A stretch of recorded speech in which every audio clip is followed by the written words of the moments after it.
it's Dr. Koyala. I hope that you're all well. And today I want to go back to the essence of the vlog, which is to talk about non-digital technologies used in spirituality. And I've been meaning to talk about rosary beads or malas, what we call malas. And I I'm wearing this because I don't want to put it on my lap and I don't want to put it on the table, but I want to talk about this.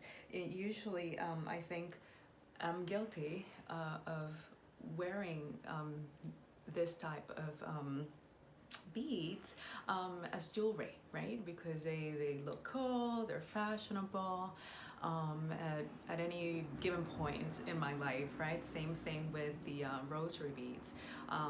At some point, they were made famous by a pop singer, and sometimes even high-end fashion designers incorporate them into their like trends.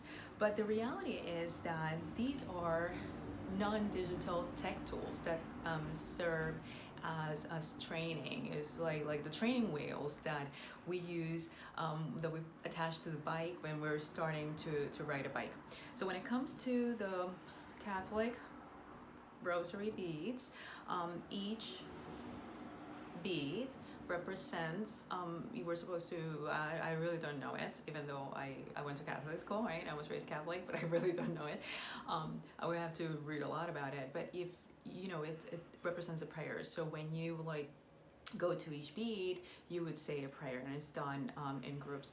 And the purpose of it is to remember, to have such like a sort of rhythm to the ceremony, to the prayer, and don't forget. And there's separation between some of the beads that also has a meaning. So it's very easy if you were to even if you memorize a prayer, it's very easy to forget. It's very easy to lose count of how many times you've said a prayer.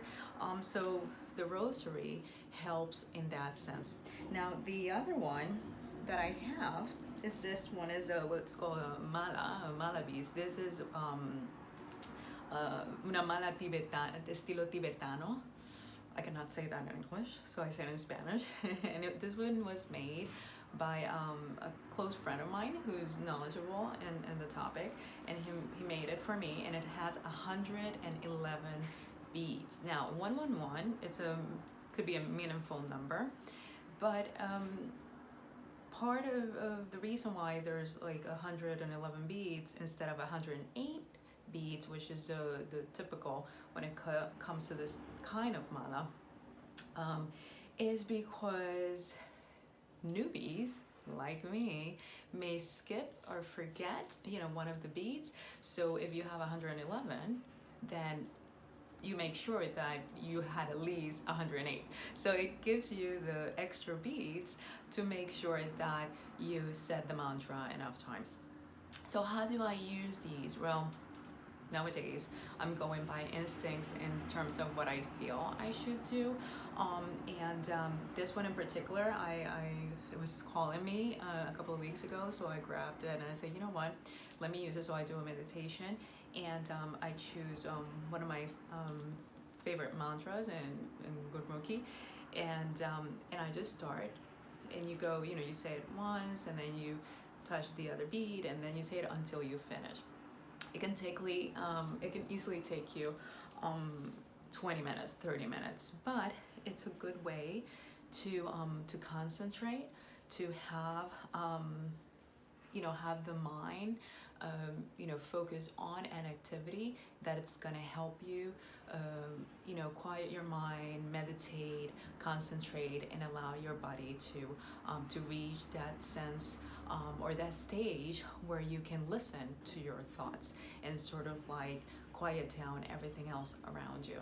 So again, the invitation today is to find out more about those beads that look fashionable and cute. I'm guilty of getting them just because they're cute and having them as bracelet, but in reality, there's a purpose for them.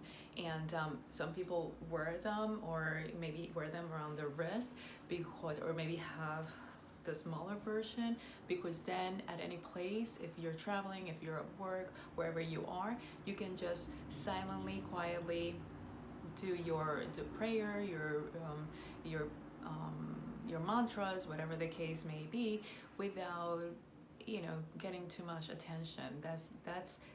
That's how it should be used, rather than just as a fashion statement. Okay, so I hope this serves you well, and check out some malas. Adios.